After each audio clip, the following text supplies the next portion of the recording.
very short description of what universal acceptance is, because maybe some of our audience, our remote participants, don't know about it still. And and also I ask you, Ajay, to provide what are the main and the common UI challenges that we face today. So the floor is yours, Ajay. Please share your slides. I know you have them. And besides, I want to remind you that USG was organized by the initiative of the community in 2015. Yes, and now works with the organizational and financial support from ICANN, and is a global center, let's say, of not only the promotion of universal acceptance, but also the measurement of your readiness. So please, Ajay. Thank you, Maria. I am from India. For all of you, good evening, good morning, good afternoon, wherever you are. Namaste from India, and we are into a biggest festival season. This is called Diwali. This is known as winning over the evil by goodness. So wishing you all a happy Diwali and wishing you a very good festive season to all of you. And I was just thinking, Maria, that it would be good to think that we are also trying to bring everybody on internet. And that's what we celebrate here, that everybody in the country, 1.3 billion people celebrate one festival. How about that all 7 billion people have access to internet? That would be the biggest festival we could have over in the world. And that's what UA is all about. If we all think it that way, this will be the biggest festival we all could celebrate in some point of time. With these thoughts, thank you very much for inviting me. I'm going to share my screen for all of you who are coming first time here and trying to understand what UA is all about. And this is my screen. Can you see my screen, Maria? Yes, I can see it. Okay, great. So this is universal acceptance towards a multilingual internet. As universal acceptance is, it is about changing DNS, changing the landscape of domain names, generic top-level domain names, and email addresses. 1,200 plus domain names, generic top-level domain names are live, which has long top-level domain name, which means more than 3 characters, and some domain names which are having non-Latin script also in those top-level domain names. Universal acceptance is a cornerstone for digitally inclusive internet, which means that ensuring all domain names which are valid and all email addresses, it could be in any language, it could be in any script, it could be in any length, are accepted equally by all internet-enabled applications, devices, and systems. And it is very simple, because if we do not allow people to access internet in the language and script, we are obviously creating a restriction. So we have a responsibility to do all that. We all have this responsibility. And ensuring that every person has the ability to navigate and communicate on the internet using their domain name and languages. This is very, very important. Any culture, any business, any interest we would expect. And that's what UA is all about. What UA means to you. And you could be a system administrator, email administrator, government, businesses, or just a civil society member. A strong understanding of UA brings a new competitive differentiator. That's a huge thing. In the time of pandemic, time of future, where the things are evolving, technology is changing very fast, this is also one of the competitive differentiator. And this could mean a lot to you. System administrators, if you are a system administrator, you are bringing in, getting ready for next billion people online. So all people who do not speak English or would like to communicate in their native language, they are the next customer who need to be served by your systems. Email administrators, these people need to look at their email systems, corporate systems, and the collaborative tools, ensure that all email address internationalizations which means an email address with non-latent character are supported in your systems. Very important. It is very important part of UA. Government is very critical because the governments are policymakers, enablers, breaking the barriers, providing the tools.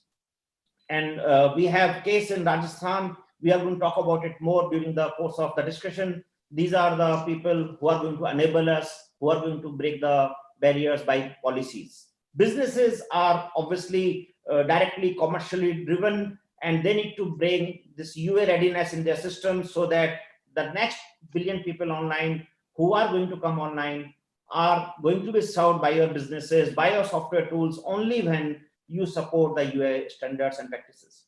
And we have done a study as a UA group which says that there is a $9.8 billion opportunity, and it is a conservative figure. Let me say that this is going to be a very big opportunity if dollars excite you to work for something. What is UA? As Maria said, so I'm going to spend only a minute or two in this to explain for those who are understanding it first time. This is the framework. This slide is a very important slide. The slides are going to be available through IGF, or I can send you an email if you want to it later. This is the coverage of UA. Domain names with top level domain names. So you can see .sky is a new top level domain name other than the .com, .net or those original 7. So it could be .sbi like we have in India, SBI, or it could be .I, it could be anything. So new top level domain names is one thing. Another thing is a long top level domain name, like you can see .engineering. It could be .accountant, .doctor. So these are the long top level domain names. And the third example is .bharat. Like it's in India, we have 22 IDNs as a top level domain name. .bharat is in Devanagari, Hindi script. It is written there. And we have many top level domain names in almost every country you can think of, which is specific to language, have their own top level domain names. So this is new word which is getting created here. Email addresses. Email addresses are 5 examples in front of you. You could see ASCII and ASCII, but the top level domain name is a longer one. It is no more .com, .net. So if your email is coming from something like this as an example, our email systems are ready, are supporting it. Second is ASCII and IDN. So you could see, and mailbox name is an ASCII, and the top level domain name is .org, but the domain name is a non-ASCII domain name. It has a special characters. You can see it is an IDN domain name. Unicode and ASCII, I'm not going to repeat this everything, but you could understand with an example that these are the right examples. And I'm just going to take one, the second last example, Unicode at IDN. This is real email address, by the way. This is my own email address in Hindi, which is working email address. I don't know if you can copy paste or not from the slide, but if you can type this out and send me an email. This is a valid email address. So what are the principles of universal acceptance, if you see? And you can see the 5 boxes in the bottom. Accept, validate, process, store, and display. What is accept? Accept is if your application, which can allow me to enter this domain name or this email ID, and I can type in, then it can validate it well, it can process it the way it is required, it can store in the databases, and when it is required it again, it can display it back. And if your application can do all these, you are UA ready, it's time to celebrate, and you are breaking the barriers for people. We did a study, and that's the significance for all of us to work more harder and more longer. This is very, very important. So this is our study. We have this report, UA Readiness in 2020, on our website right now, uasg.tech. On the front page itself, the moment you open this uasg.tech, you will find this report. I am just having this one level of number which I want to share so that you know we have a trouble, we have a bug in the world. In almost every website, we have to solve it. Only 9.7% email servers, only less than 10% email servers support email addresses in local languages and script. It's crazy. It's a problem. It's a known problem. And we all need to just advocate everybody to solve it. To let you know, Google, Microsoft, companies, and Apple have moved ahead and modified their software to support UA initiatives, to support local languages and script in their system. So you could imagine these large companies are moving in. We all need to use these tools, use softwares so that our systems are EAI ready and we support the CUI ready. We also did a study on 1,000 websites, top websites worldwide. And you can see only 11% websites are ready. So we have a long way to go. We all have to work together to ensure that UA readiness is there. UA around the world, just to give you an idea, we have ambassadors. So in these countries, we have ambassadors, we have local initiatives, we have companies. I just shared Microsoft, Google, and Apple companies like these are supporting UA. We have companies supporting EAI. And EAI means these companies can host domain names on IDNs in their native script. This is extremely important to host domain names so that the email addresses can be created. And the 32nd, I want to take on local initiative. This is an extremely critical component which we started in UASG leadership as a group last year, so that we can have the local regional groups drive that agenda, what is best for them, what is the top priority for them, and move in that direction to create an awareness. We are able to do in these countries, you can see, and we are able to move into China and Thailand very recently. We are now live in India. We are live in China. We are moving in that direction so that local initiatives are very actively moving in that direction. Obviously, CIS and EE is live. There are good reports by ambassadors and local initiative to make an impact. We are already seeing some good results out of it. And I'm ending my first segment of the discussion to request everybody to join the local UA regional and local initiatives, join our mailing list, join our charter, and become part of this major event taking place in this world to break the barrier and bring next billion people online. Thank you very much. Thank you, Ajay, very, very much. So I have only two short questions to you. You are presenting the USG community now, and why is it from the supply side? And the second question is, you have mentioned that XGen Plus is one of those companies, free companies actually, that already provided the ERI. So the full support for email addresses in local scripts. So what do you think? So are there any UI challenges that are faced by such email service providers, or they just got some benefits and competitive advantages because they are a pioneer in this field? So Maria, thank you for asking me this question. Two things. I put myself on supply side because India is taking a huge leadership into supply side. In my government, in the state I am in right now, there are 7 million live Hindi email addresses. That's an example. There's a case study also available on uasg.tech. So there is a large example of supply side happening here, and government of Rajasthan is taking. I wanted to put this as an example while saying my supply side, that there is a possibility to replicate this in every government, in every state, in every region, and break those barriers. There is a challenge in everywhere. XGen Plus must have gone through the challenges, but I am sure that once the government has passed the way and shown us an example with 7 million people, I can safely presume that lots of challenges have been overcome, and it is very simple for now end user to adopt the EAI and work smoothly in that region. I hope it answers, Maria. Okay, thank you. Thank you, Ajay. So as I have already mentioned that ICANN has been deeply involved in IDN and UGTLD support initiatives for many years. And our second speaker will be Mr. Akinori Maimura. He will explain the ICANN position on what UI challenges they face currently and what ways have been chosen to address them by ICANN so far.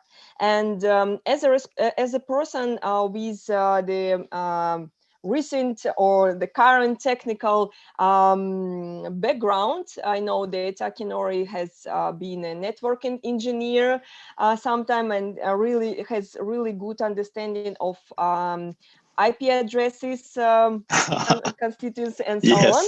So please, I want you to make some focus on what obstacles meet the technical community while you are implementation in practice. So please, the floor is yours. Thank you very much, Maria. Thank you very much, everyone. Good evening from Tokyo. It's almost 6 p.m. Here in Tokyo, Japan.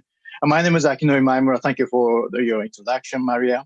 I am board member, and then within the board, I am doing the chair of the working group of the board IDN UA.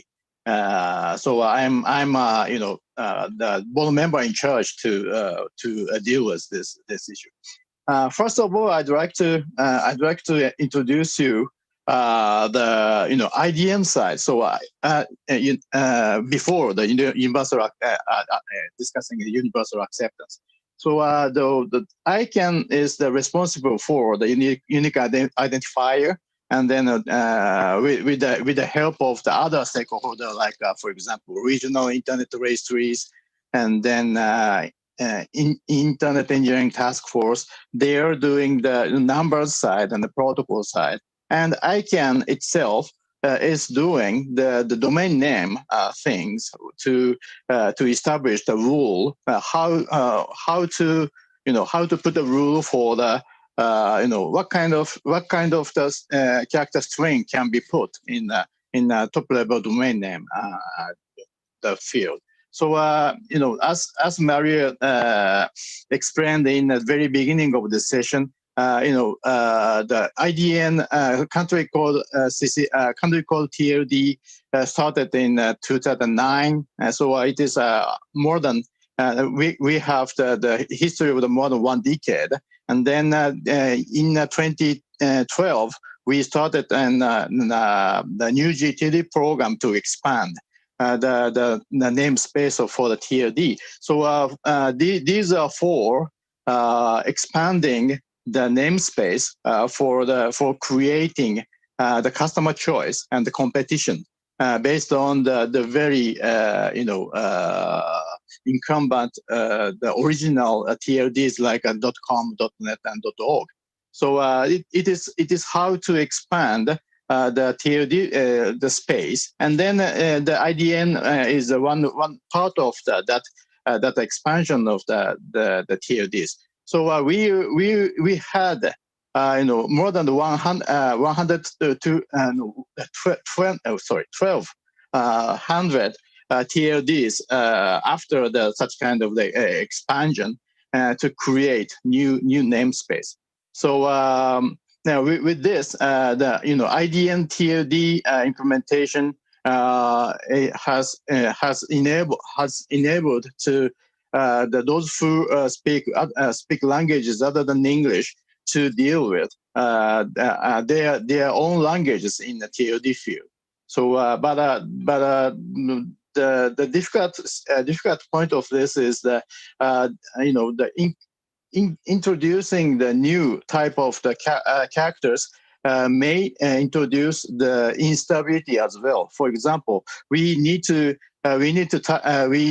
to tackle on the problem how to deal with the variant, which is for example the two different shape of the characters are in actually semantically the same meaning, or two different characters are actually it's a different character, but they are confusingly similar. This kind of the confusability may introduce some instability to the TLD namespace. So we spend more than a decade to set up the level generation rule for the top level domain name, and which is not only done by the ICANN organization and the ICANN board member, but we have been involving a lot of the vast amount of the community member to the setting the rule like this. So this is the one of the ICANN's the biggest endeavor for setting creating the variety of the namespace, which is the IDN deployment. This is one part, and the second part is the the IDN deployment is at ICANN is one twofold. One is the setting the rule for the IDN. Then the other part is the as the Ajay already beautifully introduced the how to deploy, how to have this variety of the domain name accepted by the everyone who is using the internet. So this is the main topic for this session: universal acceptance. So the universal acceptance, first of all, is now advancing within the ICANN community by the quite mighty community team, which has been led by Dr. Ajay Datta and his own really powerful, mighty leadership to involving a lot of community members who are capable and knowledgeable for the IDN thing, to spreading out to the entire community and the industry to have universal acceptance concept known to all. And then this is we are so grateful for the UASG's the endeavor for this 5 years or maybe longer. And then not only the UASG's effort, we are doing. We have already established the ICANN organization's internal steering committee to assist the USG's endeavor, and then have the streamlining their own efforts to make an achievement. Within the ICANN organization, I'm happy to share with you that now we have the Universal Acceptance Program Manager, who is Mohammed El Bashir, who has been already well recognized throughout the committee to further advance the USG's efforts to the community. So we at ICANN set up the IDN rule, but that is not enough. And then we are now taking a huge effort, by the community members to have it, the spread, known all over the globe. So these twofold is at ICANN for the advancing the universal acceptance. Thank you very much. Okay. Thank you, Akinori. Thank you very much. So, it was interesting to see what is going on inside ICANN. And of course, that all the members of its community are connected and involved in all these issues, of course. And now I want to go to our demand side. So, and I'm inviting the Ioana Kalesha. So she will present the demand side, and we will try with Ioana to describe what is happening on there and what aspects of universal acceptance barrier are end users struggling with, and how the civil society approach to support to universal acceptance. So please, Ioana. Thank you very much, Maria. I'm here and I'm glad to speak. My video has been disabled, which is fine, but just to give you the piece of information. Thank you very much. I am indeed involved with the ALAC, which is the At-Large Advisory Committee.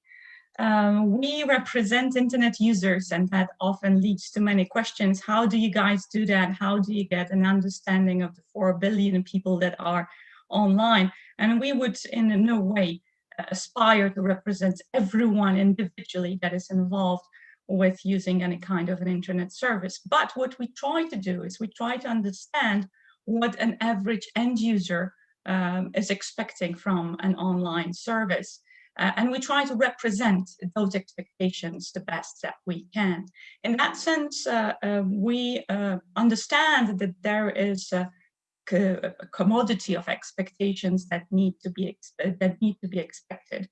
In that sense, we try to advocate for accessibility of all services, and this is where universal acceptance come in.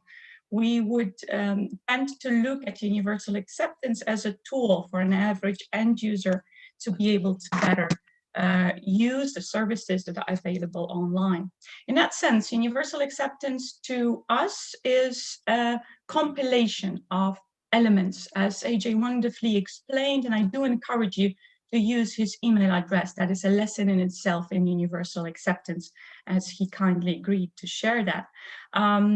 So we would look at universal acceptance as a compilation of issues. Two predominant issues that come to the foreground would be, on one hand, non-Latin scripts, and that is something we have covered in much detail. On the other hand, it would be new GTLDs. Now, those two leading topics necessitate individual approaches. So as much as non-Latin scripts would be a very direct instigation of the expectations of end user, we would expect every end user to be able to use their script to be able to interact online, and that is of predominant value. With new GTLDs, there is a compilation of elements to look into. On one hand, it does enrich, as rightfully noted by AJ, it does enrich consumer choice. Here in Europe, we would be focused on consumer protection. We would also be focused on making sure that that competition is fair, whatever that might mean. Effectively, that is also something that comes to the foreground within the at large. We try to make sure that all the groups of end users, especially those ones who are underrepresented in the community, have a chance to be able to be heard and to have their interests looked into. This is why the at large stands strongly for public interest commitments. So the PICs would be an important element of the discussion of new GTLDs. Something that comes to the foreground when we look at the demand side, it's also this current challenge that we're facing globally. That would be the pandemic. On one hand, it has increased our reliance on the network. We want to make sure that all the services are available to everyone who's using the net. On the other hand, it seems as this might also impact the demand for new GTLDs. So looking at the variety of issues that come under the universal acceptance umbrella, the perception would be it might make sense to offer targeted approaches. And this is something I see in the chat as well. So we would have participants of this specific workshop that already uses the term universal acceptance that might be ambiguous to some. And they clearly note, well, I am aware of local scripts or local diacritical marks that are used for our alphabet within our alphabet, but I'm not using them. I wouldn't think of using them online. And I think those examples are very relevant also for this region that I have the opportunity to represent here, that would be the Central and Eastern Europe. As much as in Eastern Europe, the Cyrillic alphabet is a very hands-on experience for the users. They use it and they would welcome the opportunity to do so also online.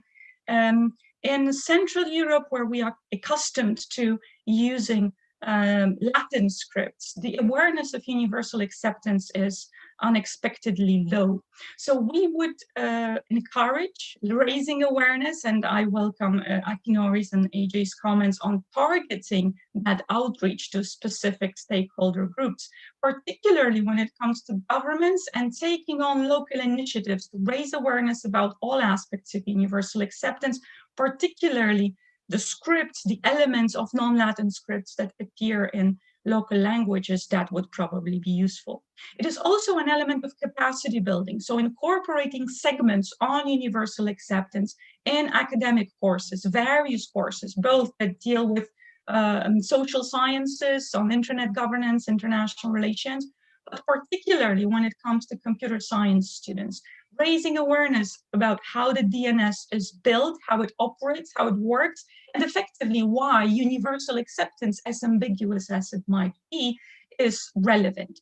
So the demand side would expect in that sense, and I take I gather up my courage to try and make that a focused statement. So I would assume that the expectation would be to offer fair competition across the board, but at the same time, to offer capacity building and raise awareness in specific targeted stakeholder groups on why the issues we're discussing here are relevant. I'm going to stop here. I'm looking forward to other interventions. Thank you very much. Thank you, Joanna. So very, very detailed position and very many examples you have provided. So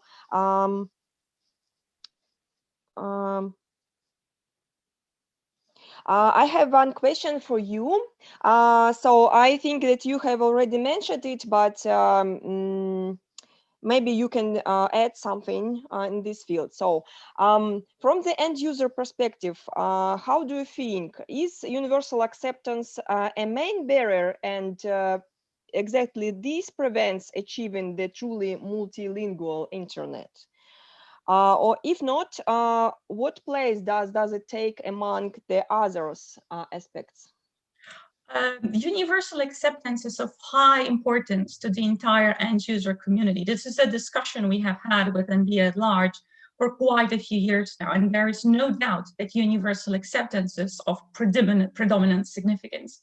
The argument I was trying to make, that the awareness of that challenge differentiates among regions. So we would have regions that are clearly more aware because of the local environment, and we have regions where targeted outreach would probably be useful. So in that sense, looking at the global picture, universal acceptance would indeed be one of the obstacles we would need to overcome to make the internet more approachable, more usable to the everyday end user. But in certain regions, more outreach would be appreciated. So that would be my response to your question. Thank you very much.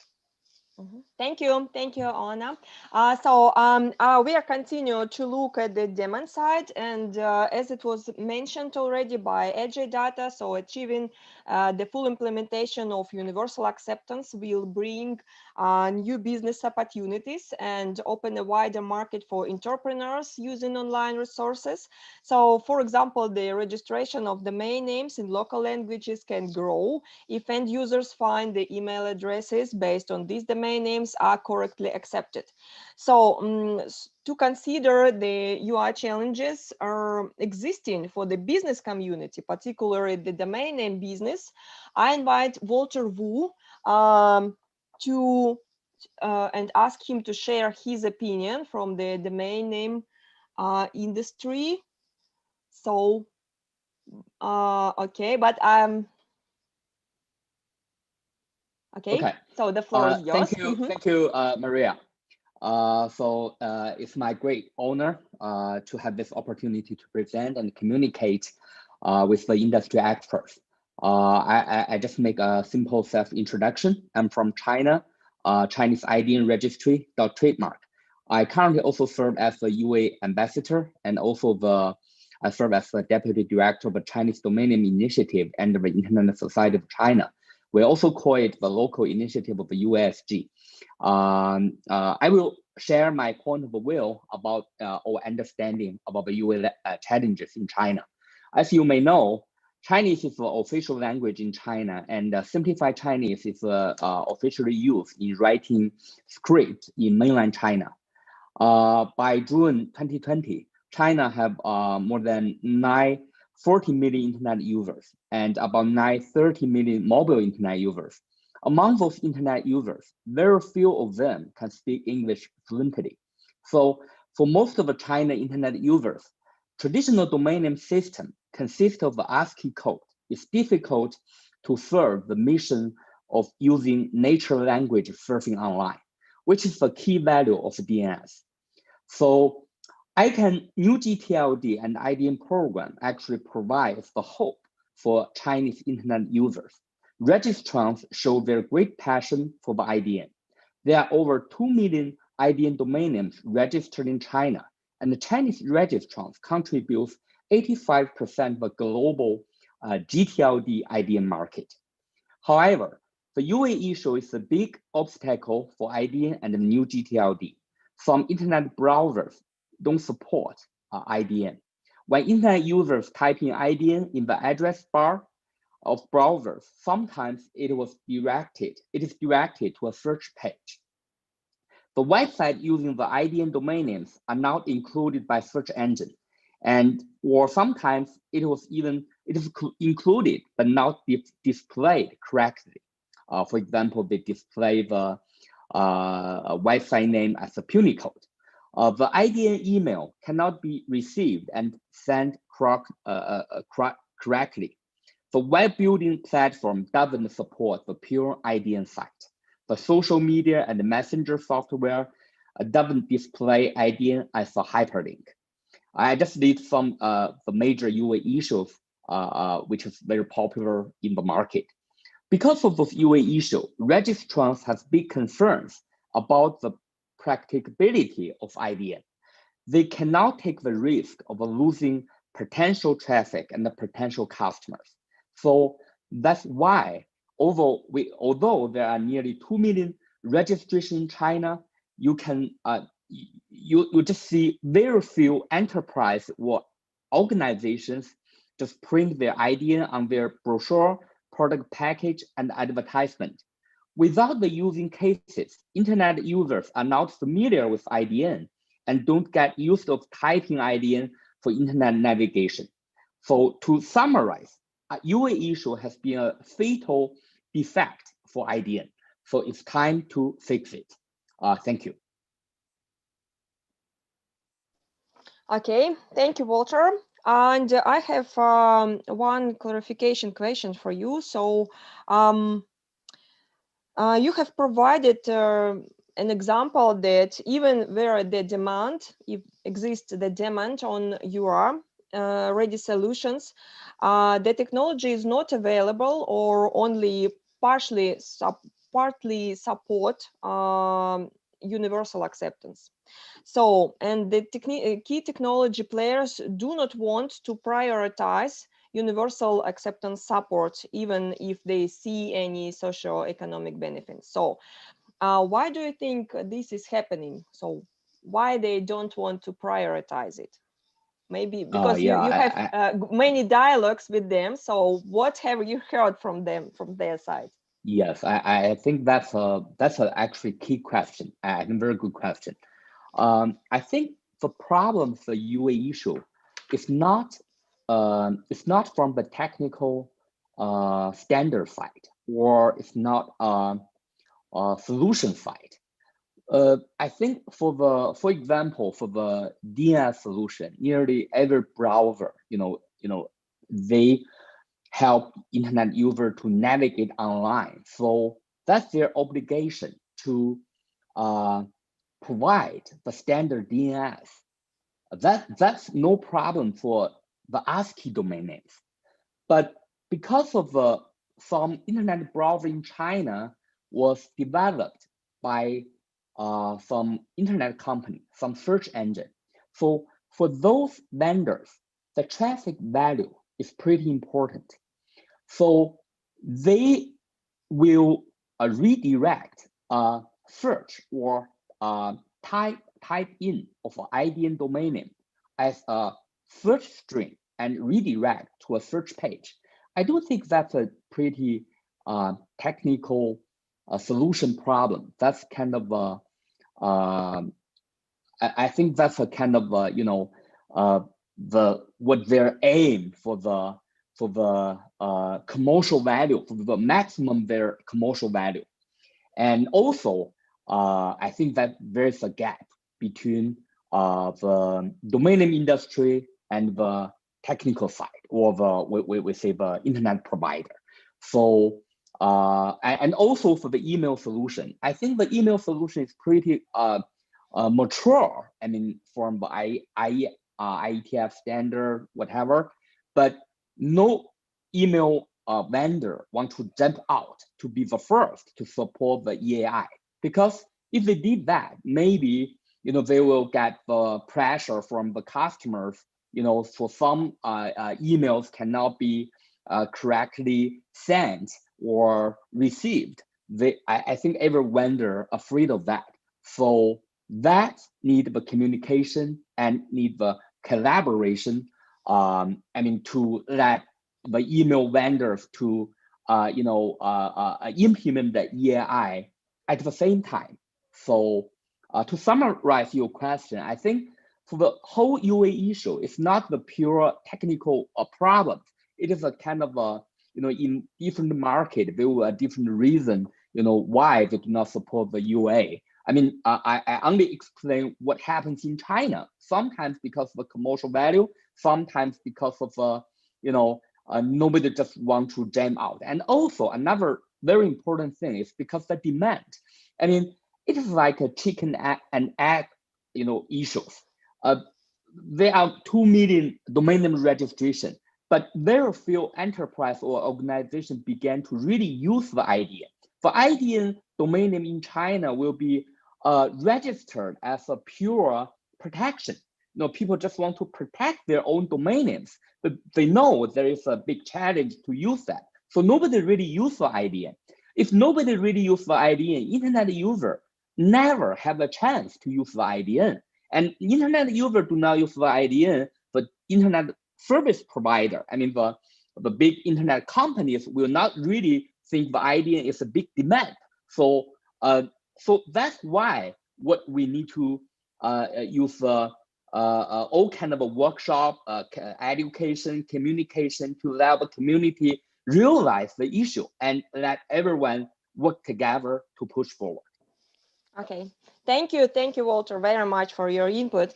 So now I want to make some short sum up from our first part of the discussion and to go to our Q&A session. So as I understand and had gathered from our panelists that they highlighted the following UI challenges. So first of all, lack of knowledge on URL components among as well as technical community, among technical community as well as among the end users. So, and particularly in the field of different language and scripts and the specifics of their usage. So one more challenge is that we need there is need not only for technology standards in place, but also for changing the attitude to UI implementation and realization of truly multilingual internet by different stakeholders.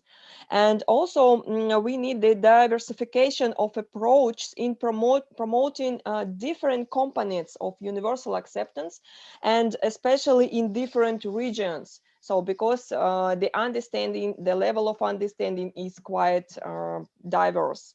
And I can say that necessity to keep DNS system secure and stable and following the principles of interoperability are important as well.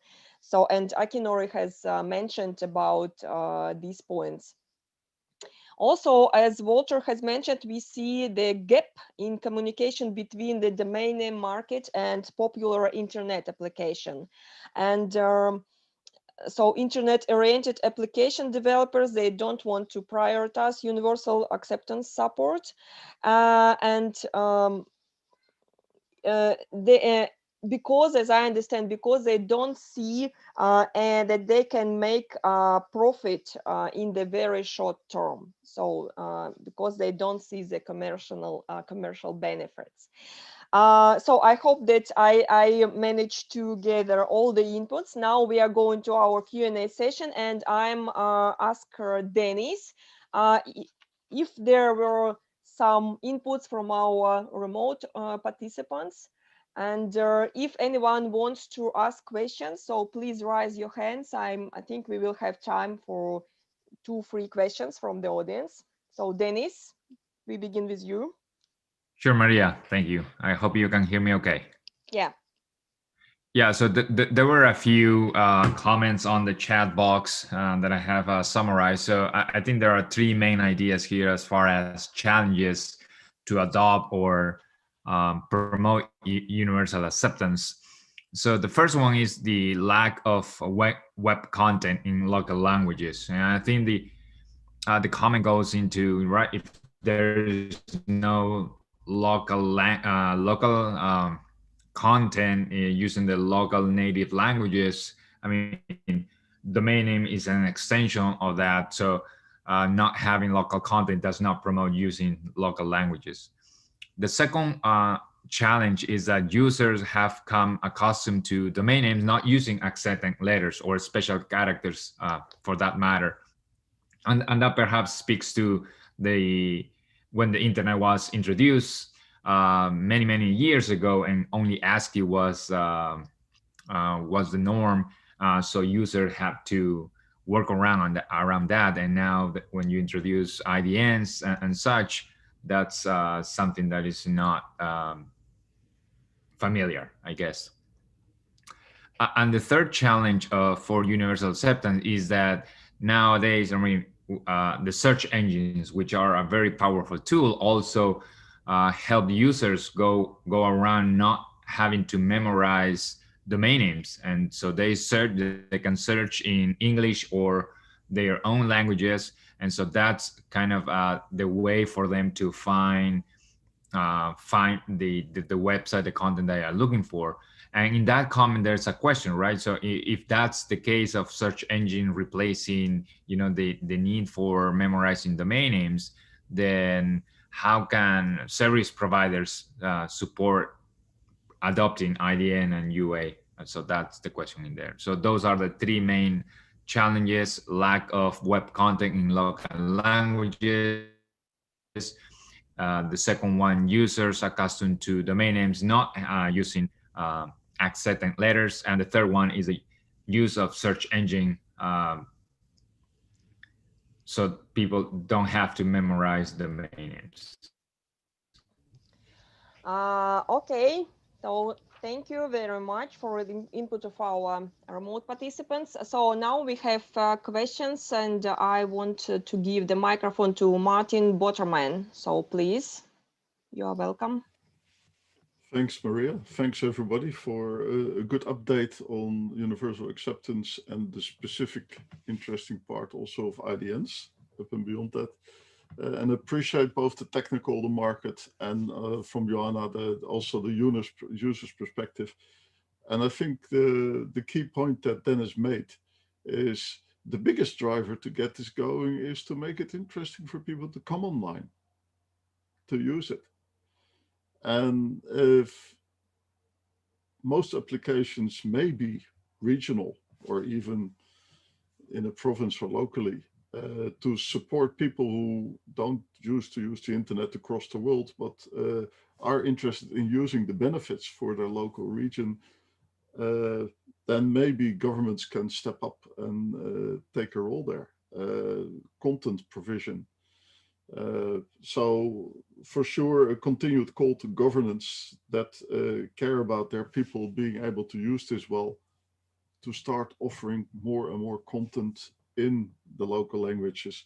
And a question to, I think specifically to AJ, but maybe to others, what is the business case for businesses to really go and offer all this content if there's only 10% that resolves? How do we get there? The Hello, chicken Martin. and the egg, Ajay. Yeah, thank you, Martin. Thank you for, I know you know the answer also, but let us just try to bring it to the people.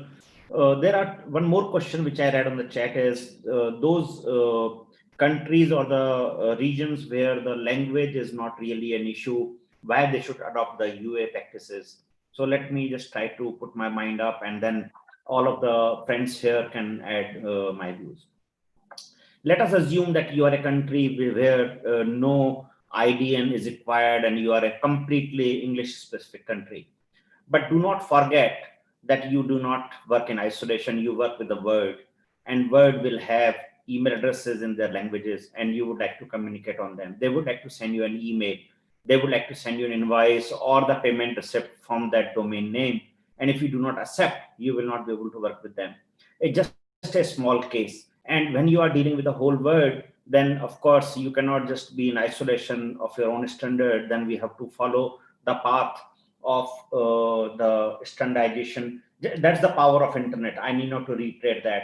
When we are on the same page, then we really harness the power which is available over the internet. That's a very simple business case, and I can go on for an hour to explain and advocate about it. But this is a very simple case, and it is not really required a lot of argument. Secondly, the benefit. So let me tell the direct benefit to the audience here. When government of Rajasthan in my state wanted to argue the same question, that people can have Gmail ID, people can have Outlook ID, and people can sign up with every phone and they get a free email address. What's the point of providing them a Hindi email address? And then we did a survey, then we did a study, and out of 100 people, 37 people we found, they do not know their email address with the phone they are using. They were just configured by the phone supplier. They don't know because they don't know English. It is simple. They don't know it all. They have the email ID configured on their phone because Android phone doesn't work without the email ID. So technically, for the sake of number, they have an email ID, but they don't know that email address. Somebody else configured for them. So how does they communicate? Now the problem is that email ID is not available to the government. So now with that power of email address, government is now able to reach to the person whom they could have never reached before. Now the customer or the citizen is able to subscribe to the newsletter, subscribe to the schemes of the government, and able to communicate. So there are 7 million people, you could imagine, who were deprived to get a communication from a government for their offers and benefits are not able to get it. That's a huge case here available. The moment we break the barrier, Martin, I think we all know when the .com started, nobody believed that there could be websites. And now it's a history. It's like foolish thought. Same thing. We are exactly in the same junction. I believe that we have to fight for, and at some point of time that will become a history, and people will sound fool who are not liking this idea. Thank you. Thank you, Ajay. So I see some questions in the chat. So Dennis, I want to understand if you will go to provide them, or this is the invitation to Ajay to put his answers in the chat. So maybe I want, okay, I think that they are quite similar. I can pronounce them to Ajay. So the questions was that if someone will get your email in Hindi, so how can he understand that this is not bad email address? So you have already pointed that some email services does not provide information about exactly the email addresses, only the name of the sender. But so what would you recommend in this point? So Maria, this is not a UA problem. So we can certainly have a session for sure about the trustability and everything else for sure.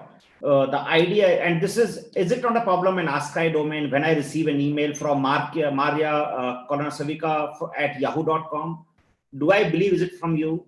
How do you believe that, right? There is a different discussion altogether. We could believe that if I receive an email from Martin Botterman at gmail.com, how do I know is it from Martin really? The question is, it's a long discussion which we could always have, but the top level domain names and the service provider which you are trusting on provides you basic tools of trustability. Just to give you 30 seconds, that the domain name is passing the SPF record, DKIM, is it valid? Is it having a TLS configured? Is it coming secured or not? There are many tools which are already on the way when the mail services get configured for a good service provider always tells you that.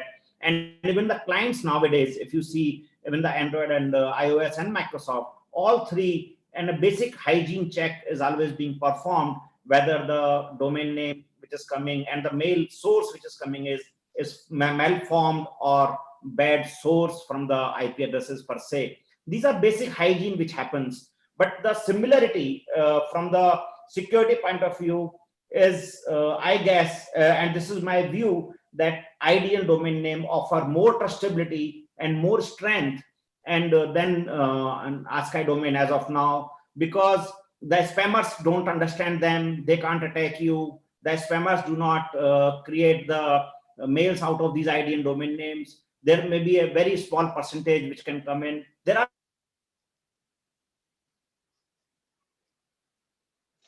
Oh, I think Ajay. So Why my I Uh-huh. got lost. My Zoom shut down and restarted automatically. Okay. So maybe somebody in Zoom didn't like what I was speaking. So the question is, the question is that this is about a Okay. So non-tribal. I think this is self proved that this is a very strong idea and case here. okay. So as I can conclude from the first part of our session that first of all that IDN exists and email addresses in local scripts exist. So please don't forget about this. The first part and the second part. If you want to work on your local script, just please think who will understand you in this script and who you want to communicate with it. Because actually, I would put the parallel that if you use just our ordinary paper post, you always put the address of recipient in those language that will be that can be read in those country that will receive this letter. So I think this is some parallels here, and internet just provides some tools that are similar to those tools that are in offline life. So don't forget about this. And okay, Ioana, you want to add something? So please. Thank you. Yes, I think there's an interesting discussion going on in the chat, and I'm really glad to see end users speaking up on their perspective on this, because I think there's a vital interest in us understanding what is expected. I think the discussion we're having here is an argument for more awareness raising and for more capacity building. As AJ was trying to explain, it's not so much about the details as it is generally about awareness and trust. So if we do want to promote universal acceptance, it is about raising awareness of what it is and building trust. I'm speaking on behalf of the demand side, so those would be end users, but let me note that some of those end users also run businesses, and there is a tremendous business advantage if you can use a UA properly. Now, the name of my city is Lodz.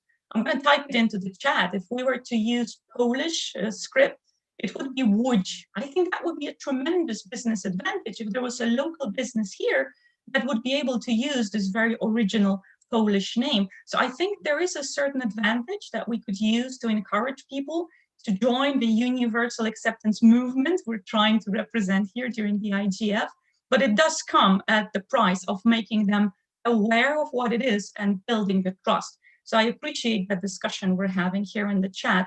And to me, that would be the takeaway. Thank you very much. Thank you, Rana. So I don't see questions.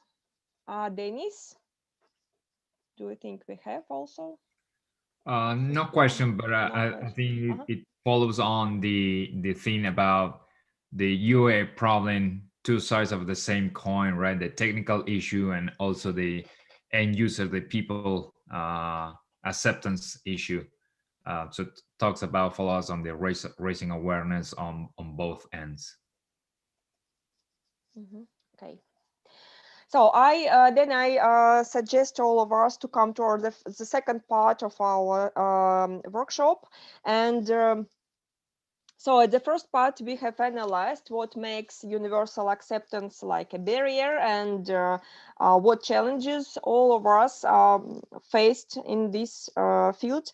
And now our aim is to address how stakeholders on the demand and the supply side can be motivated, so they can maybe come together and find solutions to address these universal acceptance challenges and enable a truly multilingual and inclusive internet. So, and as it was already mentioned during our Q&A session, so public sector could play a key role here, and because he can drive the necessary demand, and to better serve their citizens, governments could lead by example and support all domain names and email addresses and their e-government services and systems. So especially if we talk about local languages and scripts. They also can require the support of these issues in through their procurement policies, and in such a way they can push forward the technology developers and the whole this digital transformation which we are watching now, connected with new domain names and email addresses, and of course provide in this way better connectivity for all the citizens and including minorities. So from that perspective, I'm asking our panelists to ask the following questions. What next steps can be taken and how to address the formulated gaps of universal acceptance implementation better? So what stakeholders, as you see it, can be invited also in this dialogue, and how they can be motivated to adopt and promote universal acceptance ready solutions. And so please make special focus on exactly the public sector, so and its role in these processes. So each panelist will have 5 minutes for that. So please, I invite Dr. Datta to the microphone. Thank you, Maria. Thank you for this opportunity to talk about UA at this platform. It's a wonderful learning and a session, lots of thoughts. So my view is very simple. This is not just the leadership or me as a chair and my friends Mark and Dennis as vice chair and Dusan. We can do that. This is about the whole world community joining this together to solve this problem. So we have created a framework in UA. So I would encourage everyone to look at the UA initiative. There are 2 direct interventions which you can do in your region. One, you can look at becoming an ambassador in your region for UA, and second, you can start a local initiative. And both are fully supported by way of technical knowledge, by way of guidance, mentoring, and some sort of finances to run the local expenses. This is the total framework, UASG leadership as a framework support with the whole support of community. Maria, you will know that we are almost 500 plus members, but 500 plus members from the whole world is a small number. It looks a big number from the UA, from ICANN or a UA perspective, but from worldwide, it's a very small number. We need a lot more people to participate in this and take up this initiative in that region in a much more stronger way. And there are enough tools available, just like the guidance which comes from the community for each region is different. So what we thought as a leadership here, that we must leave this work of understanding what is really required locally should be left on the leaders there, and we will support them for whatever is required. That has worked, that is working very well. That's the initiative which I would like to invite everyone to look at for 2 things from UASG. One is to apply for UA ambassadorship, and second, join or start the local initiative. Thank you. So, okay, we see your suggestions. So, and what else can you recommend, especially for the end user community? Because USG is more focused on the technical community and the questions of public sector engagement now. So, do you have any suggestions to especially end user community? So, end user, you want me to speak, Maya? Yes, please. Okay, so end user is, I think, the demand side, right? And demand side is, if you are a non-English speaker, I would say go and knock the door of your registrar, of your service provider, and ask them, give me this email address. Just go and ask for it. If there is enough demand, I'm assuring you, the end users, you are the one who is going to get benefited faster. The ask is, we must start asking that our ISP, our domain registrar, and our service providers, our software developers, whatever software we are dealing in, if the end user start asking that, hey, look, this email ID is not working. Hey, look, this domain name is not working in your software. Solve this bug. This is what I expect from the end users right now. The moment we start asking, every application will be UA ready. The moment we start asking, just raise that awareness that we have a bug and we need to solve it. And also one more point which I want to tell, UASG.tech website also has a section where you end user can go and raise a complaint or a ticket if the software is not accepting. For example, a airline website or a hotel website or any forum website. So it can raise, and ICANN supports us in UA to go back to that website and ensure to put the plan with UA acceptance in their portal. We go to them and let them know that you are missing the customers. So UA end user can just start adopting the email addresses, IDNs, and go to their softwares, whatever they are using, to push them to make UA ready. Thank you. Okay. Thank you, Ajay. And I'm inviting Akinori to provide his suggestions on how can we go further with the mentioned your challenges, please. Yeah, thank you very much, Maria. It is really a hard question, and then we have a lot of technology which we will definitely need for the future. For example, the IPv6, DNSSEC, PKI. Such thing is that we definitely need that for the future, for the accommodating the much more user of the internet, or to reinforce the security for the DNS contents. And then UA is another version of such a new technology. It is really hard to get everyone aware of that, and then to implement it to the end system. So the most important part is that to collaborate with a lot of stakeholders, and then which is now the ICANN is doing through the USG, and then that's a really USG members and ambassador, as Ajay said, is widespread to the globe, and then they can make action in their local field to spread the words of the importance of the universal acceptance. And then that's one part. Another part is maybe it is USG's endeavor will be quite bottom-up feature, and then maybe that ICANN itself need to have the more the effort to have the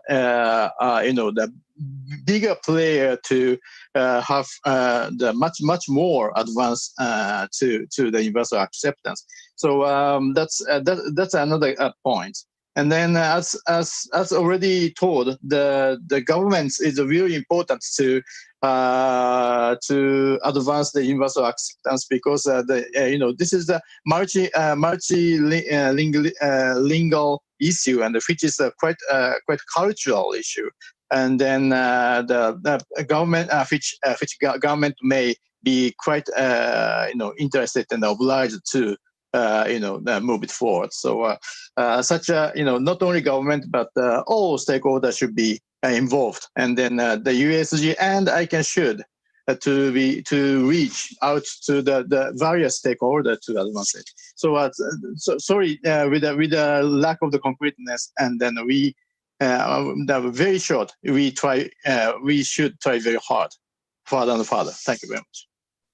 Thank you very much, and I hope that I can have already started to make good steps in achieving, in helping to achieve and communicate, to achieve universal acceptance and communicating with concrete stakeholders. For example, that ICANN is becoming, has started to and has such a plans to communicate with the key players on technology market, like technology developers companies that are very important for the whole market of internet-oriented applications. So, and I hope that you will continue this work in this field, because you have all the competitive competence, and your position allows it to you.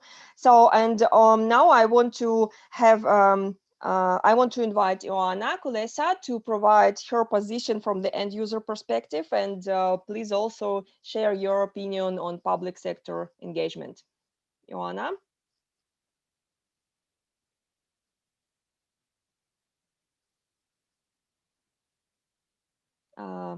Ioana, Are you with us?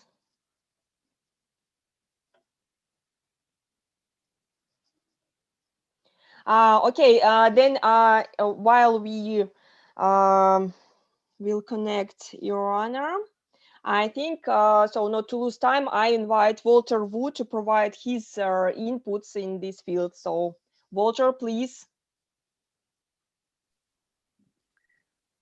Okay, thank you, Maria. Actually, in this part, I think I will present some effort of the Chinese community has made and hope this could be reference for implementation of solving UA issues globally. The community in China have consensus that it's time to work together to create a more IDN-friendly using environment. In light of this, funded by 20 members coming from registries, registrars, industry association, internet companies, the Chinese Domain Initiative was set up in January this year under the Internet Society of China. CDN also plays the role of local initiative UASG, just like a bridge between the local community and the global community. To promote the understanding of the UA, the leadership member of CDNI outreach to the major internet companies whose application took the majority of the market share and covered the wide range of the internet users. For example, Baidu is a major Chinese search engine provider. Fogo is the leading Chinese input method and browser service provider. 360 also is a big service provider of a Chinese search engine and browsers, as well as Tencent and NetEase are the leading personal email vendors. So we invite all of those big internet companies to be the co-leader of the CDNI, and then we could have the opportunity to have a face-to-face communication, let them realize what is the UA issue, and then make the consensus that we need to move forward together. During the outreach meeting, CDNI also introduced, for example, what is ICANN, what is the UASG, what is the new GTLD program, and also we also provide the value perspective of a market and user. The internet companies, actually, we have a pretty positive answer from the internet companies. For example, now Baidu and 360, they agreed to enlarge the support for the Chinese IDN site, include Fogo's mobile provider and 360 mobile provider also passed the test of support the Chinese IDN. And also Tencent and NetEase are conducting their R&D work and fully support the EAI for their personal email applications. Actually, that's the major communication work that we are doing with major internet players in China. Besides, I think we also have the following suggestion about pushing the UA issue. First of all, we should address the significance of a UA realization, or what does it mean to the for the country and for the community. In the future, the CDNI will organize more training, workshop, forum, and promote and raising the awareness of the UA. We also want to create more opportunity to meet, have a face-to-face meeting for both major internet service providers. From the perspective of the user, on the one hand, the realization of UA will benefit from setting up a friendly environment that the potential market value could be boosted. On the other hand, more education shall be organized for the end user, as many of them ever do not know they could use mother language for internet surfing. So it strongly believes that those efforts will set good examples for other players' application and will achieve more progress in the future. And that's the major part for introduce the progress UA progress in China. And to as an end, I also want to summarize a little bit on the what my personal understanding about how to promote the UA. Just 1 minute, please. Okay, to improve the UA, we have to increase the awareness of IDN. Just now, some audience asked why we do not use the search engine. Because search engine never provide a direct connection between the enterprise and the customer. The IDN, the domain name provide the direct connection. That's the key value of IDN and all of the new GTLD domain name. So that's all. Thank you. Thank you, Walter, for your opinion. Thank you very much. And now we have Joanna, so she's with us. Please. Thank you very much, Maria. I'm going to be very brief. Apologies for dropping off. I think I've covered most of the issues that I believe are relevant. I do agree with Akinori. It is about reaching to governments and working together. The overall narrative is for us, I think, to advance the multi-stakeholder model. So we need to make sure we do a better job, a yet better job, because there's no other way for us to accomplish any of the themes that fall within internet governance, especially UA. So there is a weight that is on the governments to better represent regional values or cultures, but it is a multi-stakeholder effort. So I welcome all the recommendations that have been done, and I'm very much looking forward to the at large following these. Thank you very much. Thank you, Anna. Thank you very much. And so I think I maybe will provide some sum up of the session at the end, but now we have very little time. And Dennis, can you put some summarize of our inputs from the chat? And I'm not sure we have time for the questions, but maybe one will be appreciated. So Dennis? Thank you, Maria. Yeah, as far as solutions or ways to move forward, some comments on the chat box. One is to build awareness and benefits of UL and how that will advance local communities. Also, government can play a big role in promoting usage of local languages and therefore domain names in local languages and content as well. Capacity building is also mentioned to provide more training to community members and so how they can promote UA and I think plug into the UASG local initiative that's work in that direction. There's also mentions about how the national internet registries can play a role to promote the usage of domain names in their local languages. And also a solution is to help or either through funding or training or resources to the private sector, those that are involved in hardware, software developers, in order for them to know about the issues and how they can create their products and services, including universal acceptance. So that's largely the comments on the chat. Okay, so I'm going to, I don't see any hands raised, so I'm going to summarize shortly what we have achieved in our second part. So if you will have some additions, so please take microphone. So as I understand, our panelists, they provided the following suggestions. So we, first of all, we need to continue to raise awareness of the URI challenges and the needness of URI readiness, and motivate all stakeholders as globally as well as on the regional levels, because on the regional levels there is sometimes there is different understanding of the whole problems, and stakeholders should review their attitude and look at the larger social benefit and the long-term business benefits of supporting URI readiness.